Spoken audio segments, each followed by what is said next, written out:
వ్యర్థమైన వాటిని చూడకుండా నా కన్నులు త్రిప్పివేయుము ఎంజి. మరి ఇక్కడ ఒక మాట వెచ్చండి. కాబట్టి నీ విశ్వాస జీవితంలోని, నీ వ్యక్తిగత జీవితంలోని ನೀನು ಏನ ಹೇರಿಕೆ ಮಂಜಿ, ನೀ ಕಣಕತೊಲ್ಲೆ ನೀನು ಏನ ಹೇರಿಕೆ ಮಂಜಿ. కొంచె జನ కొకర ಹೇರಿಕೆ ಸೇರಿ ಈ ಕಣಕತೊಲ್ಲೆ సెల్లో ఆసేసామ గంటలు గంటలు ಹೇರಿಕೆ ಹಿಡೋಯಿನಿ. కాబట్టి ఈ నీ కణకతొల్లే నిహ ಹೇರಿಕೆ ಹಿಂಜಿకి లగేత ಹೇರಿಕೆ ಹಿಂజికి మహాపురు కథ విషయంగానే వ్యర్థమైన వాటిని చూడకుండా నా కన్నులు తిప్పివేయుము. కాబట్టి నీ జీవితంలో, నీ విశ్వాస జీవితంలో నీ కణకతొల్లే నేను ఏనా ಹೇರಿಕೆ మంజి, వ్యర్థమైన వాటిని ಹೇರಿಕೆ మంజికి, నిహ ಹೇರಿಕೆ మంజికి.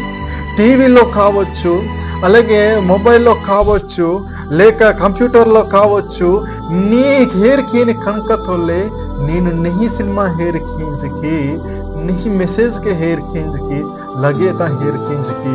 ఈ కథ వెంజిని నేను ఒకసారి ఆలోచించాం. నేర్తుకొక్కన ಹೇರಿಕೆದು ಹೆಚ್ಚು చాలా మంది పాడహాచలి కారణమైన ఇచ్చి ఈ తాంబు మన్ని సెల్లున వ్యర్థమైన వ్యభిచారమైన సినిమా ಹೇರಿಕೆ తమ జీవితాన్ని పాడు కాకుండా అశ్లీలమైన ఫోటో ಹೇರಿಕೆ తమ విశ్వాస జీవితాన్ని పాడు కాకుండా తమ ఆత్మీయ జీవితాన్ని పతనానికి కాకుండా. కాబట్టి దీని వల్ల పాడు కాకుండా నేరిచ్చి తాంబు ಹೇರಿಕೆ ని కణకతొల్లే తాంబు పాడు ఆహాజినేరి. నా జీవిత తై తంగి ನೀನು ఒక స్త్రీ ఏనిలే ಹೇರಿಕೆ మంచి, నీ కణకతొల్లే ఒక స్త్రీ మోహపు చూపుతుల ಹೇರಿಕೆ మంచికి, నీ కణకతొల్లే ఒక స్త్రీని నీకి ಹೇರಿಕೆ మంచికి. నా జీవిత తై తంగి ఈ కన్నులతో నీ వ్యర్థమైన వాటిని చూడడం వల్లనే దావీదు మహారాజు తాను ಹೇರಿಕೆని కణకతొల్లే ఒక పరస్త్రీని చూడడం వల్లనే దేవునికి కోపం తెప్పించాడు.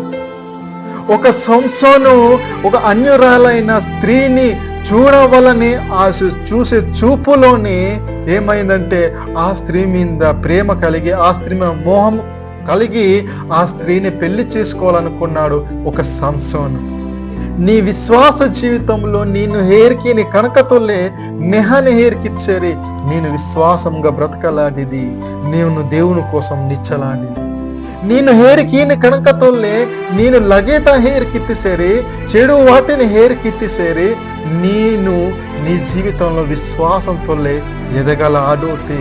కాబట్టి నేను నా కన్నులతో నిబంధన చేసుకుంటుని, నా కణకతొల్లే నాను పరమానికి ಹಾಕೊಡಮ జీవిಸಿది.